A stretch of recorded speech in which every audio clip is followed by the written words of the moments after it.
The shocking decision of Carlos Alcaraz after his defeat in Paris. Carlos Alcaraz fell in his debut at the Paris Masters 1000 against Cameron Norrie, prolonging his poor run in this tournament. The Mercian admitted he hadn't found feeling or rhythm on court, a setback he intends to turn into motivation to finish the season strongly at the upcoming ATP Finals. Carlos Alcaraz once again left Paris with the same frustrating feeling as in previous years. The Masters 1000 in the French capital remains a thorn in his meteoric career. This time, the elimination came earlier than expected, in his debut, against a Cameron Norrie who played with the solidity and courage of someone with nothing to lose. 5 attempts, 5 disappointments. The Paris Masters 1000 seems to have his number. Alcaraz arrived well rested, after 3 weeks without competing due to an ankle injury that had kept him out of Shanghai. His return, however, was colder than he imagined. "I trained a lot here, I felt great, very good physically, moving well on court and hitting the ball cleanly," he explained after the match. But the dominant version that the crowd expected never appeared.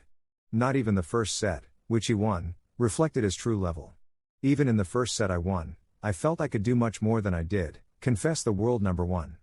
As the match went on, things got worse. Norrie, an awkward left-hander with admirable defensive ability, found his rhythm, while Alcaraz sank into self-doubt. "I didn't feel good today. Too many errors. I had no feeling at all." In the second set, things got even worse. The Spaniard tried to raise his intensity, but the Brit, increasingly confident, dragged him into long rallies where the Mercian never felt comfortable. "I tried to improve in the second set, but it was the opposite. I felt even worse." Beyond being angry with himself, Alcaraz was fair in defeat. "I have to give credit to Cam because I think he didn't let me be or come back into the match. Norrie played really brilliant tennis," he said after congratulating his opponent. The Brit, who had already troubled the Spaniard in Rio in 2023, once again proved that when his game clicks, he can compete with anyone. "I'm very disappointed with my level today, but it is what it is," Alcaraz concluded, making it clear that his ambition remains intact. He knows there's huge room for improvement and that these kinds of setbacks are part of the process. The blow is hard but not definitive. The player from El Palmar still has the ATP Finals ahead and the chance to finish the season with good feelings. Paris has not been a place of joy for him, but every fall seems to strengthen his competitive character. At 22 years old, he's still learning to handle days when the magic just doesn't appear. And although the Paris Masters continues to resist him, Alcaraz's hunger remains untouched. In tennis, as in life, great triumphs often come after the most unexpected defeats. Impactful moment between Carlos Alcaraz and Ferrero during his match against Norrie. During his debut at the new Paris Masters, Carlos Alcaraz experienced a tense moment with his coach, Juan Carlos Ferrero. After losing the second set to Cameron Norrie, the Mercian could not contain his frustration. The scene caught everyone's attention. Alcaraz complained about the state of the court and showed an unusual discomfort for him. Thus began one of the most talked about episodes of the tournament. The new Paris Masters left behind the iconic Bercy neighborhood to move to La Défense Arena, a modern venue with a capacity for more than 23,000 fans. However, the change did not please Carlos Alcaraz. From the very first exchanges, the Mercian noticed something different about the surface. The court was much slower than usual, affecting his game rhythm and precision when hitting the ball. His discomfort grew with every point played. When the second set slipped away from him, frustration exploded. Alcaraz walked toward his bench and began expressing his displeasure directly to Ferrero. The cameras caught his words, which quickly went viral. "This is slower than Monte Carlo. It's slower than clay," he said in obvious anger. It wasn't just a complaint, it was the confession of a player who couldn't adapt to a surface that seemed to hold him back in every way. Ferrero, for his part, remained calm. As a coach and former player, he understood that frustration is part of the sport. His reaction was to listen attentively without responding harshly, knowing that at that moment his pupil needed to vent. But the tension was palpable, and the crowd sensed it. Alcaraz, visibly upset, kept saying he couldn't feel the ball, that he couldn't control his shots.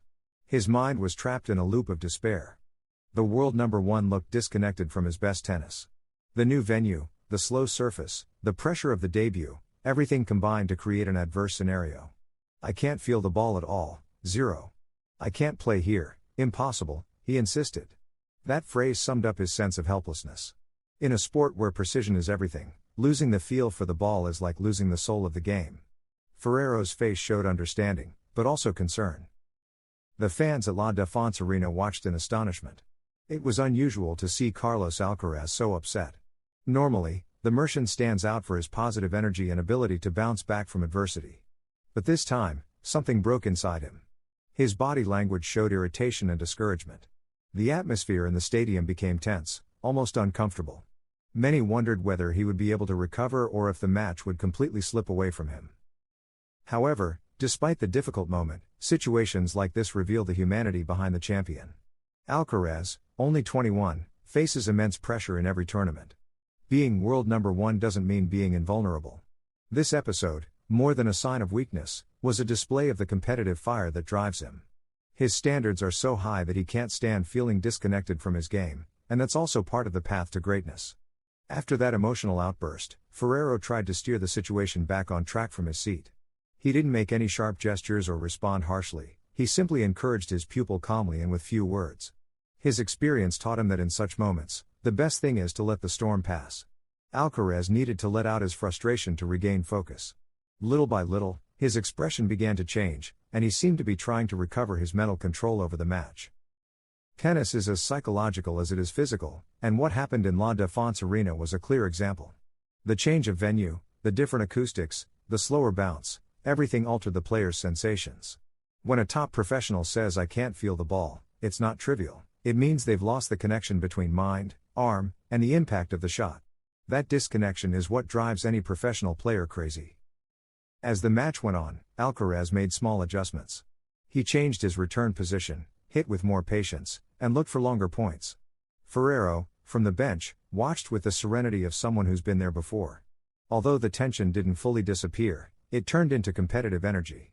The young Mercian started fighting for every point with more focus, trying to leave behind the frustration of the second set. The cameras kept capturing every gesture between player and coach. Their relationship, built on trust and respect, was clear. Ferrero didn't need to raise his voice to guide his pupil. A few looks and subtle gestures were enough. Alcaraz, realizing this, seemed to reconnect with his coach and with his own game. That emotional connection was key to mentally recovering during the rest of the match.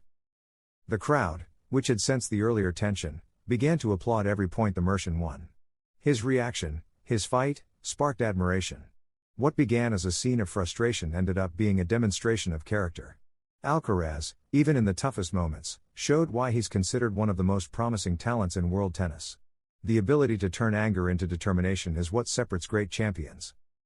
In the end, beyond the result, what remained was the lesson. In tennis, as in life, there are days when everything goes wrong. The important thing is not to give up in the face of that feeling. Alcaraz and Ferrero together showed that even a moment of tension can become an opportunity for growth. The scene, so widely discussed, reflects the intensity of the sport and the human bond behind every point, every look, and every word shared on court. The curse of Carlos Alcaraz at the Paris Masters 1000 continues. The Mercian could not overcome Cameron Norrie in his debut and was eliminated in the first round of the French tournament after losing 6-4, 3-6, 4-6. The current world number one spoke to the media after the match and admitted that he froze on court and would learn from this defeat. "I've trained here many days. I've felt incredible these days, hitting the ball, moving on the court, doing everything cleanly. But today I felt like I couldn't do more than I did. Credit to Cam, Norrie, of course, because he didn't let me feel comfortable and was able to come back in the match," said Carlitos himself. The Spanish player also admitted that he froze on court, and that the defeat against the Brit would serve as a lesson. "I liked the feeling of the court during practice. Today I didn't feel as good, I froze. Now we go back home to prepare for the finals. I won't watch this match again, I'll forget it. There are matches you learn from, and this one I won't take anything clear from." Finally, Juan Carlos Ferrero's pupil made it clear that he came into this 2025 edition of the Paris Masters 1000 with confidence and enough energy to put in a good performance, but he doesn't really know what happened in his debut. "I came here with a lot of energy and desire. I wanted to do well, I felt confident. Other years I arrived tired here, but this time was different. I didn't go to Shanghai and spent many days at home. I had energy. I don't know what happened. This is a tournament where I find it hard to play good tennis, but I'll find a way to do it." Carlos Alcaraz is in trouble.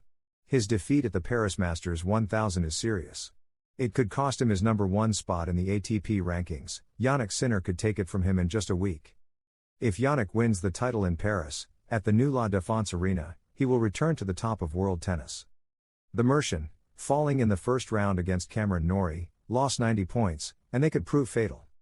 Carlos could lose the number 1 ranking before the last point-giving tournament of the season, the ATP Finals. Before that, he'll play in the Davis Cup, a competition in which Sinner will not participate. Alcaraz and Sinner meet in South Korea before the Australian Open. According to South Korean outlet The Chosen Daily, the Spaniard and the Italian will play the Hyundai Card Super Match, an exhibition, on January 10.